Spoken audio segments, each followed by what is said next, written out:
Gloire à Dieu. Seigneur, je veux te dire merci ce matin. Merci, Seigneur, merci pour ta parole. Merci encore pour ta parole. Seigneur, qu'elle rentre dans les cœurs. Qu'elle pénètre les cœurs ce matin pour réveiller la foi en nous ce matin. Tu es notre Dieu, notre Seigneur. Merci, excellent, merveilleux Saint-Esprit. Prends le contrôle de nos pensées ce matin. Je sais que tu as une parole pour chaque personne dans cette salle. Et je veux et je te remercie que le nom de Jésus-Christ soit glorifié dans ces lieux. Au nom de Jésus-Christ. Amen. Moi, je ne souffrirai jamais. Je ne manquerai de rien. Moi, je ne souffrirai jamais. Je ne manquerai de rien. C'est lui qui m'a béni. C'est lui qui m'a guéri. C'est mon papa fidèle. Il est mon Dieu. Moi, je ne souffrirai jamais. Je ne manquerai de rien. Moi, je ne souffrirai jamais. Je ne manquerai de rien. C'est lui qui m'a sauvé, qui m'a délivré. C'est lui qui m'a guéri. C'est lui qui m'élève. C'est lui qui me conduit. C'est lui qui me parle. Moi, je ne souffrirai jamais. Je ne manquerai de rien. Dis c'est toi. Moi, je ne souffrirai jamais. Je ne manquerai de rien. Oh, moi, Jean Hitler, moi, je ne souffrirai. Je ne manquerai de rien. Alléluia, gloire à Dieu. Gloire à Dieu. Gloire à Dieu. Gloire à Dieu. Dieu a une parole pour toi ce matin et saisis cette parole. Gloire à Dieu. Merci Seigneur pour cette parole. Nous regardons le monde, ça va mal. Nous avons même pas fini avec la pandémie, on nous annonce une guerre. Alléluia. Et la pandémie a des conséquences, la guerre aussi a ses conséquences. Amen. Mais nous sommes le peuple de Dieu. Nous sommes des enfants de Dieu. Dieu n'est jamais pris au dépourvu. Ça va dépendre de la manière dont tu affrontes les situations. Comment tu les affrontes? Vous savez, compte tenu la guerre en Ukraine, il y a les prix de l'essence qui augmentent. Alors, vous savez, la télévision parle, les médias parlent. Comment allons-nous faire? Comment nous allons faire? Parce que là, ce n'est pas possible. Alors, on fait des calculs nous-mêmes en tant qu'enfants de Dieu. Si on ne fait pas attention, on commence à faire aussi des calculs, à calculer comment on va affronter cette situation. Surtout ceux et celles qui prennent leur voiture pour aller au travail. C'est un coût. Alors, hier, je me suis réveillé. C'est là où Dieu m'a communiqué ce message pour vous. Je devais sortir. J'ai dit, écoute, je ne vais pas sortir parce que les prix de l'essence, là, c'est chaud. Je donne ces témoignages avant de continuer à prêcher. Vous savez, ça crée la peur chez beaucoup de personnes. De même aussi, lorsque la pandémie a commencé, ce virus. Et dans toutes ces choses, qu'est-ce que Dieu t'a dit? Qu'est-ce que Dieu t'a dit? Alléluia. Dans cette peur, si je devais aller évangéliser les gens, comment je fais? Je dois prendre ma voiture pour aller chez les gens, prier avec les gens. Comment tu fais?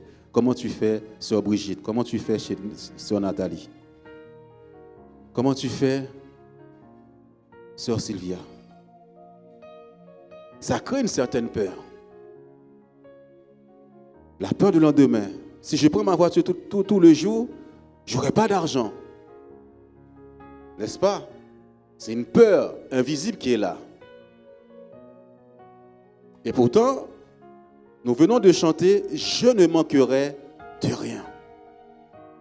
Dieu n'est pas pris au dépourvu. Dieu pourvoit à tous mes besoins. Dans les moments difficiles, ce Dieu-là reste le même, il ne change pas. Le royaume de Dieu n'est pas en crise. Le royaume de Dieu reste le royaume de Dieu. Jésus, pendant sa vie terrestre, il n'a jamais fonctionné selon le monde. Dieu, la seule chose qu'il attend de toi, c'est la foi dans chaque situation. La foi. La Bible dit, sans la foi, nul ne peut être agréable à Dieu. Tu vas me dire, mais comment avoir la foi? Tu as déjà la foi. Le fait de venir à l'église, le fait de prier, tu as la foi. Mais tu dois l'exercer et parler. Mais si tu dis les mêmes choses que la télé, les médias disent, tu vas vivre cette crise. Je me rappelle au temps, lorsque, il y en a qui disent le Covid, la Covid est arrivée, Dieu nous a donné une parole. Dieu m'a permis de faire un séminaire sur le sang de Jésus-Christ. Nous avons enseigné les 7 gouttes du sang de Jésus-Christ. Et Dieu avait déclaré pendant ce moment, personne ne tombera malade. Et je me rappelle, il y a une sœur parmi nous qui était tombée malade. Et chaque matin, Dieu m'avait fait grâce d'exhorter l'Église à travers la page qu'on avait créée. Et Dieu donnait une parole à chaque fois de la foi. Lorsque je reviendrai, est-ce que je trouverai la foi sur la terre? Et je dis cette sœur, moi Dieu m'a dit, personne ne passera par ça. Le médecin a dit non, c'est ça. Elle est partie faire le test. Négatif, plusieurs fois. Et à l'instant même, elle a été guérie. Elle n'avait plus rien. Je me rappelle, il y a un frère, il a eu la foi dans ce que j'avais prêché. Il disait aux gens, non, Dieu m'a dit ça. Je ne l'aurai pas. Pendant toute cette période, il ne l'a jamais eu. Alléluia. C'est pour cela ce matin, je dis, qu'est-ce que Dieu t'a dit? Nous ne venons pas seulement à l'église. Il y a le Saint-Esprit qui habite en toi, qui habite en moi, qui doit me parler. Chaque situation qui arrive dans ce monde, je dois prendre un temps pour écouter Dieu, le Saint-Esprit en moi. Face aux situations dans ton foyer, dans ta famille, dans ton travail, concernant ta vie, je dois avoir une parole de Dieu. Parce que, en fait, les gens ont l'impression que Dieu ne va pas parler. Dieu parle. Dieu parle. Alors je dis, Seigneur, moi je vais me lever. Je ne manquerai de rien. C'est David qui parle. Est-ce que toi tu peux dire, moi, dans cette situation de crise, je ne manquerai de rien. Dieu est avec moi.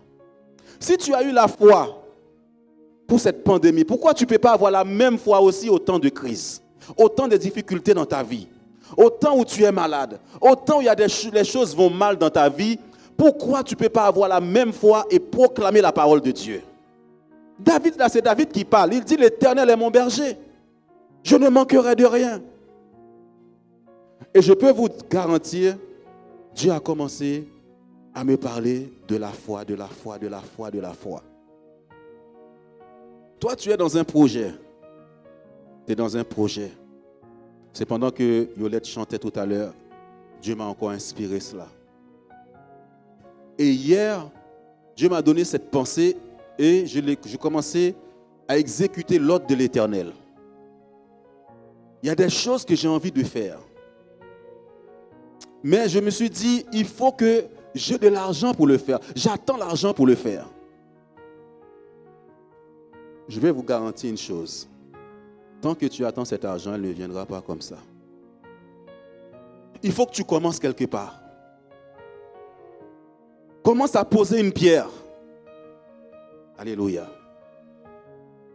Commence, parce que dans le Jourdain, Dieu leur dit, c'est quand vous allez poser votre pied dans le Jourdain qu'il y aura le miracle. Tant que tu ne mets pas le pied dans le Jourdain, le miracle ne va pas s'accomplir. C'est vrai que la situation dans laquelle, là où tu es, ça coûte peut-être des millions. Tu n'as pas ce moyen-là pour le faire. Mais Dieu te dit, mets ton pied dans la chose dont tu as envie de faire. Si tu as 1 euro, commence à poser les 1 euro. C'est ça la foi. Si tu as la foi, fais quelque chose avec ce que tu as. N'attends pas d'avoir pour le faire. Sinon, tu vas attendre longtemps. Oui, écoutez, mon travail, je ne gagne pas assez. Si je n'ai pas assez. Il y aura tout le côté négatif de l'ennemi pour Goliath, pour te faire peur. Tu ne te lèveras jamais. Dieu est en train de parler à quelqu'un ce matin. Tu ne te lèveras jamais tant que tu dis, Dieu a dit, là où je mets la plante de mon pied m'appartient. Je commence à parler à la terre là où je suis. Ne confessez pas. La Bible dit, soyez renouvelés par le renouvellement de l'intelligence. Nous ne marchons pas par la vue, mais par la foi. Si tu regardes ta situation, tu n'iras nulle part. Dieu connaît la situation et te dit, avance.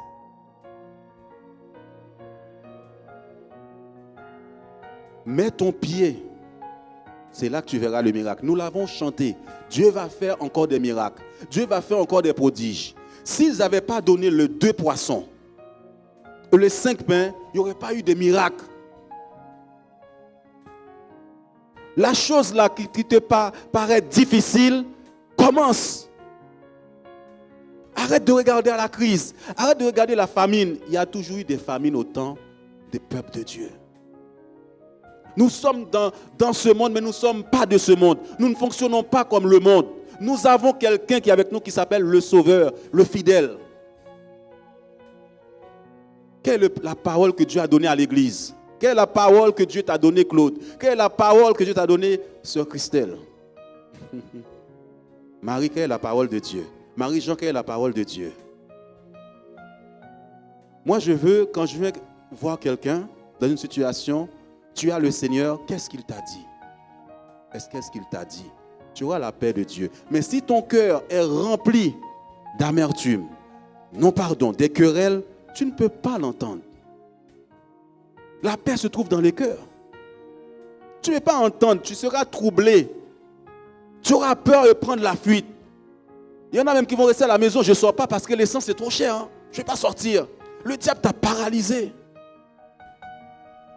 La Bible dit, quand la manne venait, ceux qui avaient ramassé le moins là, ils avaient suffisamment pour leur famille.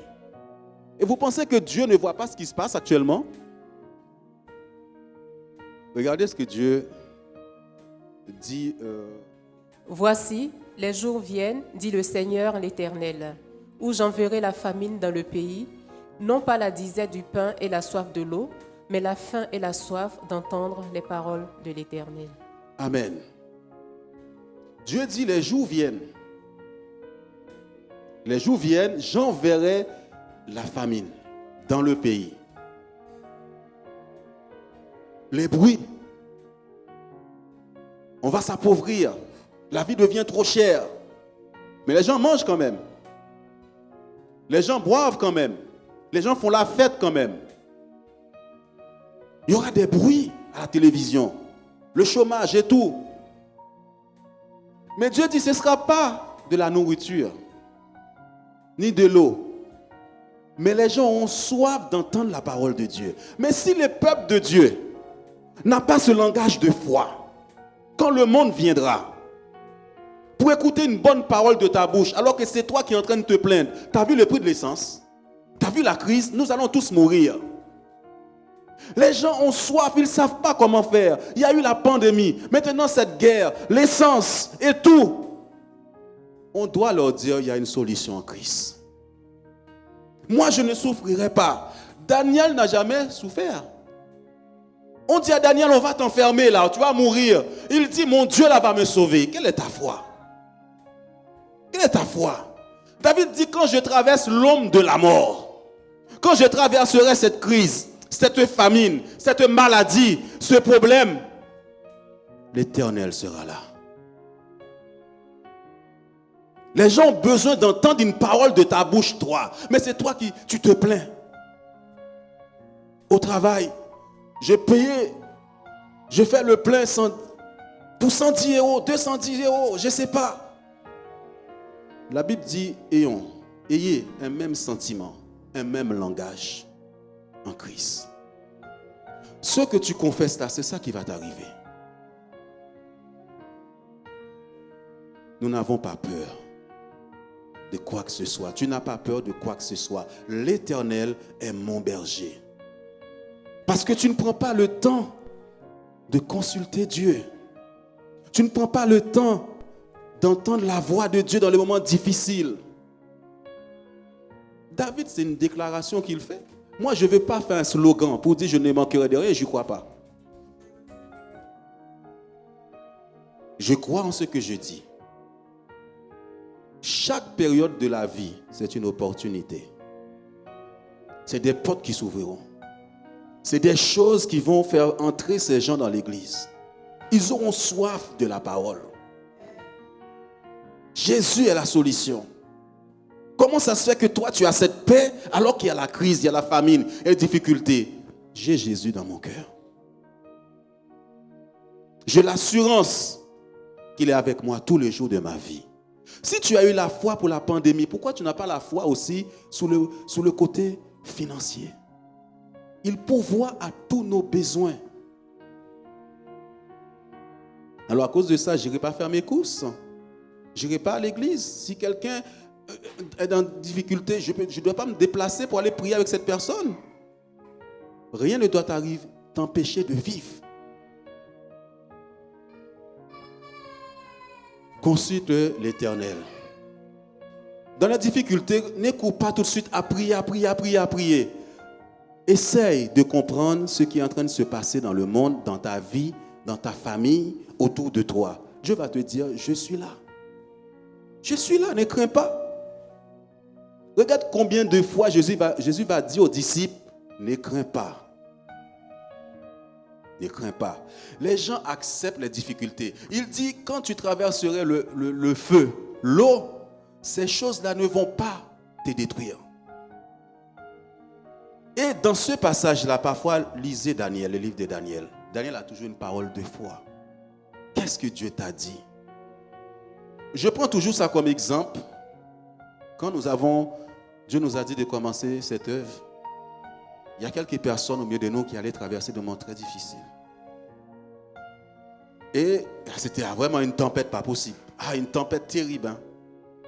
Mais Dieu lui avait dit, il y en a une, Dieu lui avait dit que ta foi ne défaille pas. Que ta foi ne défaille pas. L'autre, je ne sais plus ce que Dieu lui avait dit.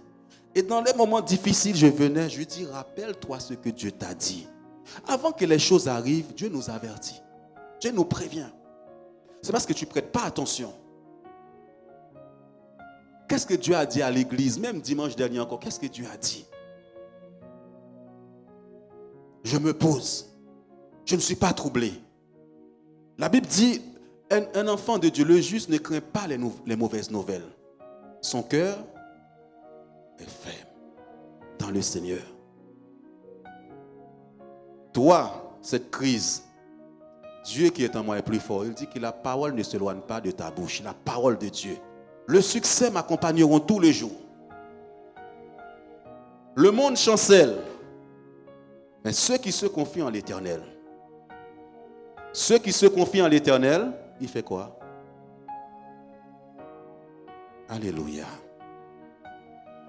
On va dans Ésaïe. Je te l'ai donné.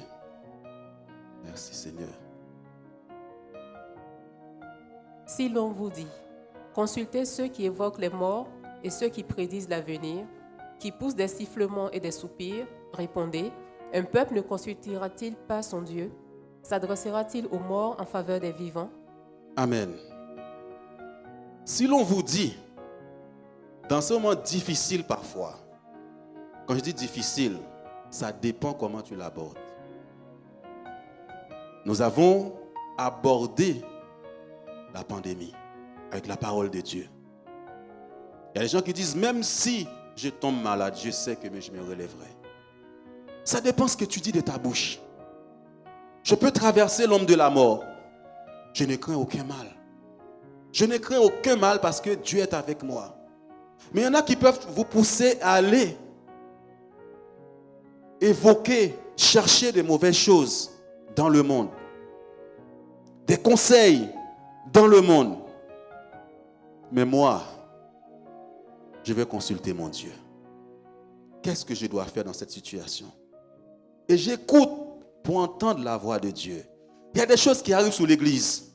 Parfois, l'église peut aussi traverser une crise. Les responsables doivent se placer devant Dieu. Seigneur, qu'est-ce que c'est pas? C'est pas raconter, ouais, l'autre dit ça. Non. Donne-moi la pensée de Dieu. Nous sommes une église vivante. Quand on dit une église vivante, c'est une église où Dieu parle. Ce n'est pas une église, toi, tu racontes ta vie. Je n'ai pas envie d'entendre ta vie. J'ai envie d'entendre la parole de Dieu dans ta bouche. Dans le monde difficile où l'église peut traverser, qu'est-ce que tu viens dire au pasteur, aux responsables? As-tu reçu quelque chose de Dieu? Ça, c'est l'église de la chair. On répète ce que le média dit, ce que les gens disent. Mais qu'est-ce que le Saint-Esprit a dit à l'église? Dans l'Apocalypse, on entend l'ange de Dieu qui parle à l'ange qui concerne l'église.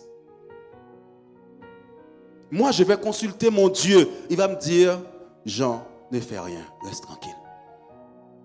Mon frère, reste tranquille. Ma soeur, reste tranquille. Je veux ressentir la paix chez les gens.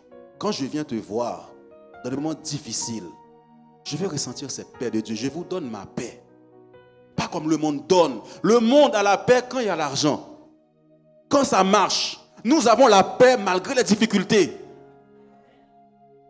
Parce qu'il y a un Dieu qui nous fait avancer. Quand Dieu leur a dit d'aller prendre Jéricho, à chaque étape, il y avait des difficultés. Et Dieu leur a dit, voilà ce que vous allez faire. Qu'est-ce que Dieu t'a dit? La solution, c'est dans la banque, je vais faire un crédit tout de suite. Je vais faire ça tout de suite. Je vais faire ça tout de suite. Qu'est-ce que Dieu t'a dit? Est-ce que tu as dit de mettre des plans en place comme ça?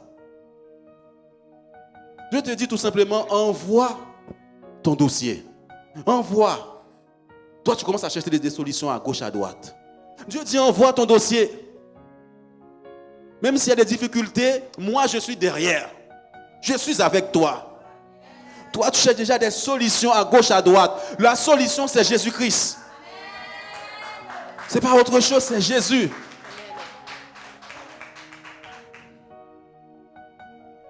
Il y en a qui disent, il y a un psaume qui dit, ceux qui s'appuient sur leurs chars, sur leurs chevaux. Nous nous appuyons sur l'Éternel. Si Dieu est avec moi, c'est ça le plus important. J'aurai la paix. Un homme peut te trahir, une femme peut te trahir, tes amis peuvent te trahir. Tout cela peut t'abandonner. Mais l'Éternel ne t'abandonnera jamais. Amen. Dieu est en train de réveiller ta foi ce matin. Réveiller ta foi. Il t'a donné des paroles. Et l'ennemi est venu voler cette parole. Et tu commences à confesser d'autres choses qui viennent des gens, mais pas de Dieu. Je répète ce que j'ai entendu. Les images que l'ennemi m'envoie. Mais je prends la parole de Dieu. Moi, je n'ai jamais vu. Dieu n'a jamais perdu une bataille. Il n'a jamais échoué. Tu ne peux pas échouer. Même si parfois, c'est quand la bénédiction va arriver qu'il y a une bataille. Quand Dieu a parlé à l'église, il y a une bataille sur l'église. Saül a échoué parce qu'il n'a pas attendu les 7 jours. Parce que l'ennemi a commencé à faire souffler un vent. Il y a une soeur qui n'est pas là ce matin. Il m'a dit, j'ai fait un rêve, j'ai vu que j'étais en train de faire ça, mais j'ai eu peur. Et à un moment donné, j'ai eu peur. Pierre a eu peur, il s'est écoulé. La peur va te paralyser.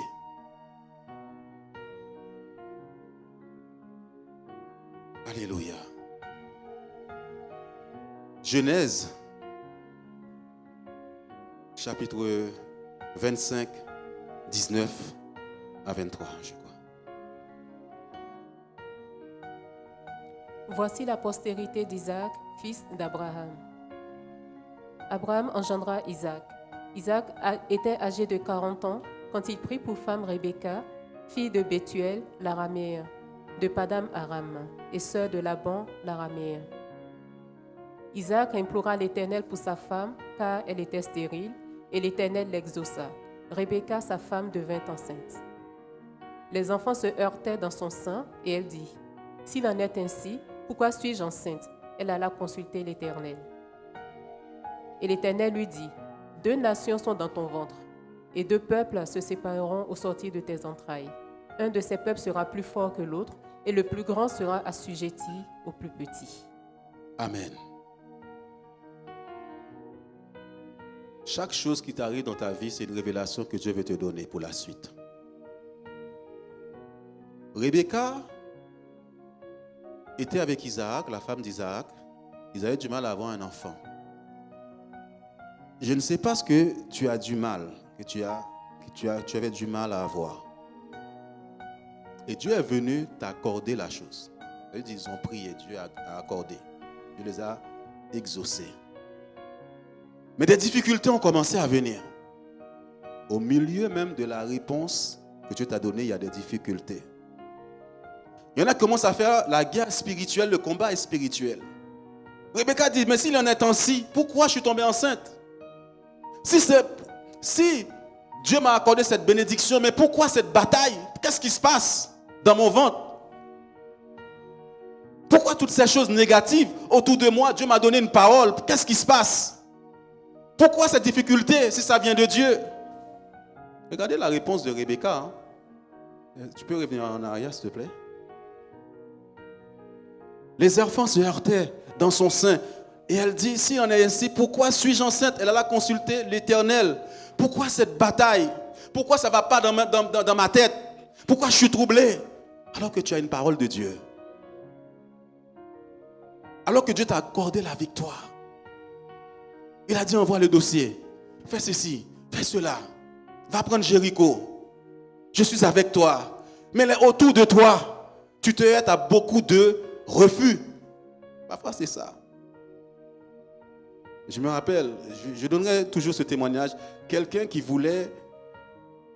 avait commencé à faire des démarches pour acheter une maison. Il y a eu des difficultés. Je lui ai dit à chaque fois, qu'est-ce que Dieu t'a dit? Qu'est-ce que Dieu t'a dit? Je dis, mais si Dieu t'a dit ça, l'ennemi va te faire peur. Avance. Avance. Et confesse la parole de Dieu dans ta bouche. Moi, je n'échoue pas. Seigneur, je te remercie, tu es avec moi. Tu es avec moi. Ce sont les violents qui s'emparent du royaume de Dieu. Mais si tu écoutes toutes les mauvaises pensées de Satan, il va te détruire. Tu es faite pour vaincre, pour influencer, pour impacter. Le monde viendra vers toi. Pourquoi les gens viennent me voir tout le temps dans mon travail autour de moi? Jean, quand tu parles, on a envie de t'écouter. Tu es toujours rassurant. Tu rassures les gens. Les gens ont besoin d'entendre des paroles qui viennent de toi. Tu es la lumière. Éclaire ceux qui sont autour de toi. Les enfants se heurtaient. C'est-à-dire qu'elle ne se sentait pas mal, elle ne se sentait pas bien. Elle dit, mais pourquoi cette parole de Dieu? C'est à cause de la parole qu'il y a cette bataille autour de toi. Où il envoie les découragements. Tu n'as pas envie de prier, tu n'as pas envie d'aller à l'église, tu n'as pas envie de faire ça. Et qu'est-ce qu'elle fait? Elle va consulter Dieu. Tu es l'auteur de cette parole que tu m'as donnée. Qu'est-ce qui se passe, Père? Papa, j'ai confiance en toi. Dieu parle. Dieu parle. Pourquoi je sens cette douleur, cette souffrance?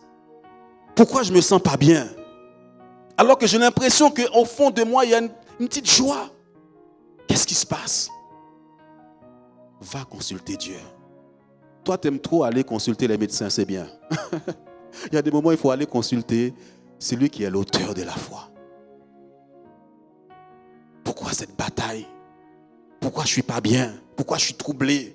Seigneur, j'ai envie de fuir. Il y a des moments où l'ennemi fait tellement de bruit dans tes oreilles, tu as envie de courir. Tu dis, cours, vas-y, fuis, tu n'arriveras pas. C'est une révélation qui attendait Rebecca. Une révélation des plus grandes révélations t'attendent. Parce que Dieu voulait lui dire, voilà ces enfants-là, ils vont être comme ça dans ce monde. La société là, voilà comment je veux que tu gères cette société. L'église là, tu vois les difficultés, ce qui se passe malgré ma parole. Voilà, tu peux écouter ma voix. Voilà ce que je vais faire. C'était une autre étape que Dieu allait l'adresser. Mais elle n'est pas entrée dans une bataille. Elle n'est pas en train de dire, Seigneur, pourquoi tu me laisses souffrir encore? Pourquoi? Seigneur, je veux t'écouter. Qu'est-ce qui se passe? Et Dieu va te parler. Dieu te parlera. Va consulter celui qui t'a sauvé. Ce n'est pas moi qui t'a sauvé. Ce n'est pas l'église qui t'a sauvé. C'est Jésus qui est mort à la croix pour toi. Il veut changer cette situation. Mais je vais te donner cette parole, mais quand tu sors dehors, là, il va attaquer tes pensées encore. Il va attaquer.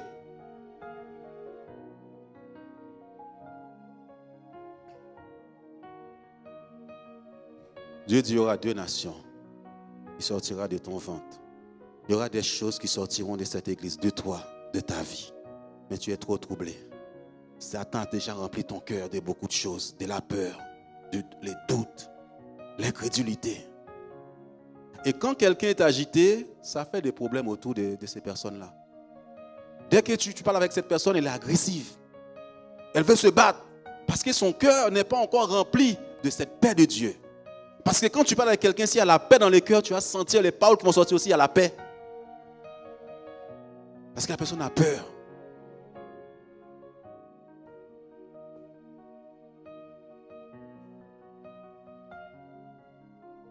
On va dans 2 Samuel 5, 19.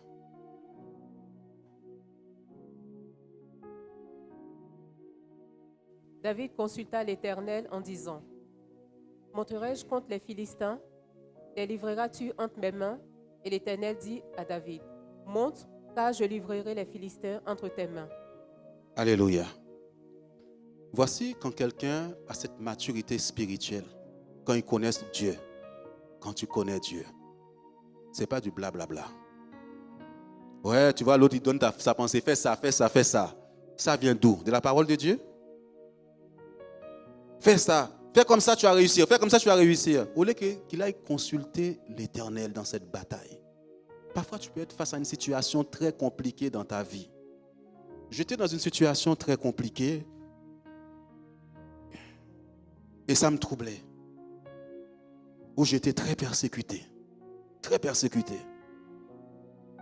Et parfois, j'avais l'occasion de pouvoir rendre coup pour coup.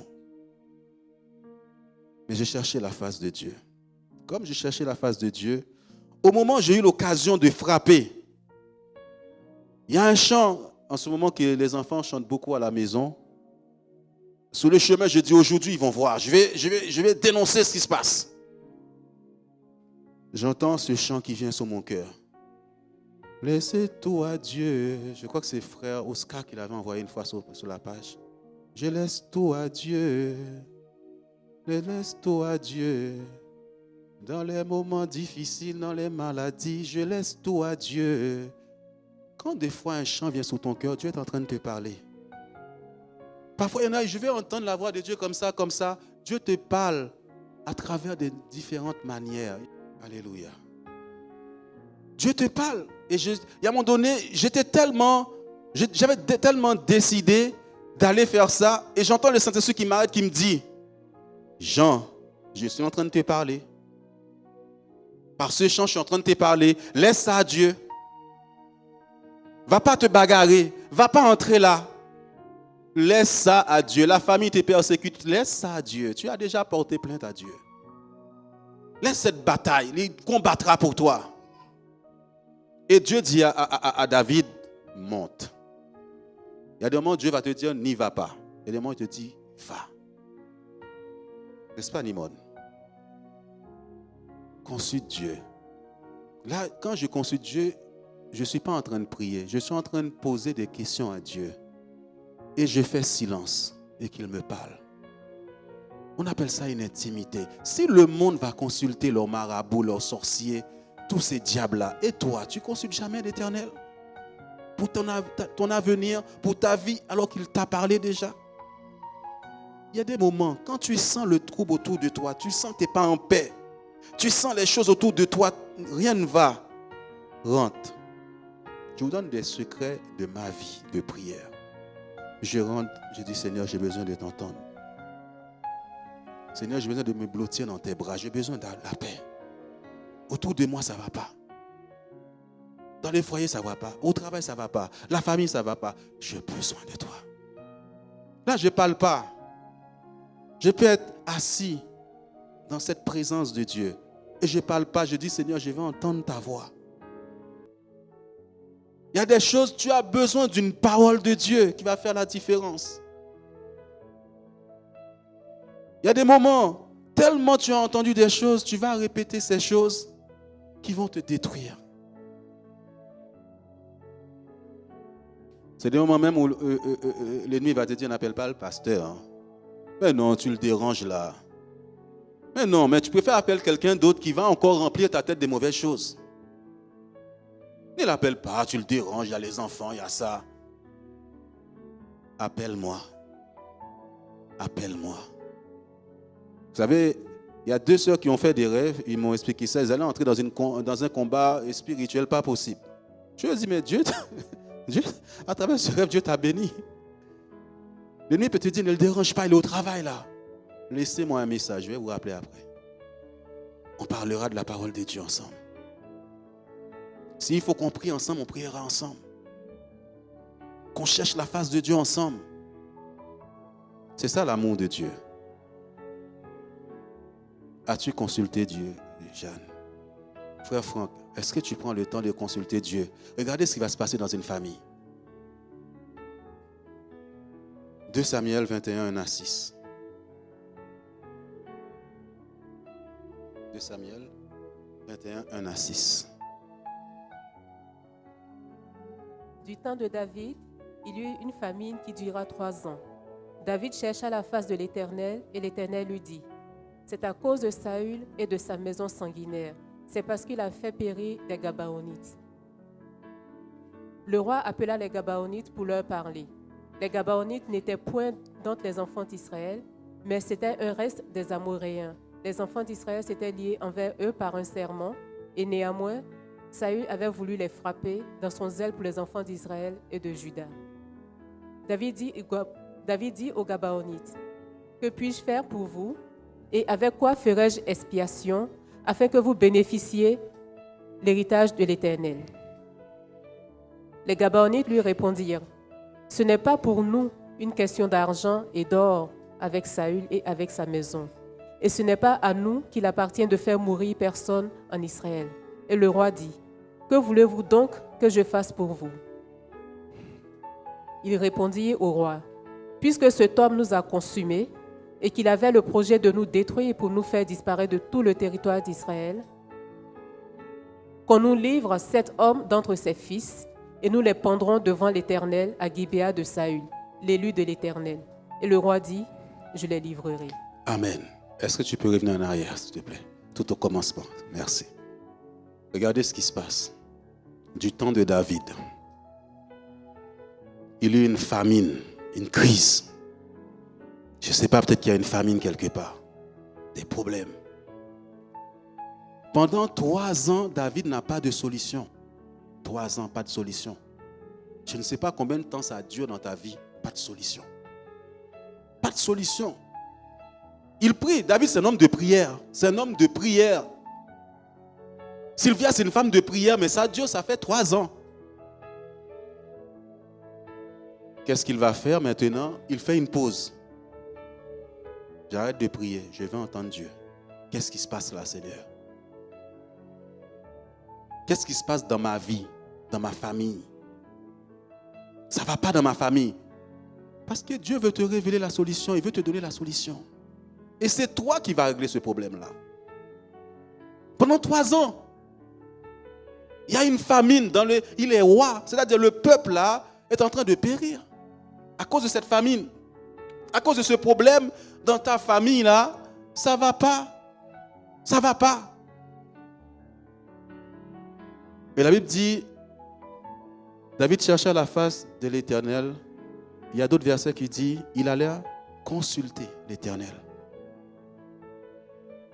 Et l'Éternel dit, c'est à cause de Saül. Parfois Dieu va te dire, c'est à cause de ton père. Hein. Il a fait des sacrifices. Il a tué des gens. Il a massacré des gens. À cause de ça, il y a une malédiction sur la famille. À cause de cet acte qui a été posé, parce que Saül était le roi, il était le père d'Israël. À cause de ton papa, il a fait des choses qui ne sont pas bien. Je te fais venir là pour briser cette malédiction.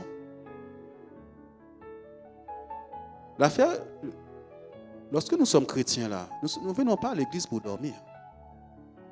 Nous avons des choses à faire avec Dieu. Dieu t'a tiré de ta famille. C'est pour que tu puisses aussi briser des choses qui étaient dans la famille. Qui n'allaient pas et qui te poursuivent et qui vont aussi poursuivre tes enfants. Les gens pratiquaient la magie, la sorcellerie, ils ont tué des gens, sacrifié des gens. Il y a une malédiction sur le pays qui amène la famine. Les frères et sœurs ne s'entendent pas.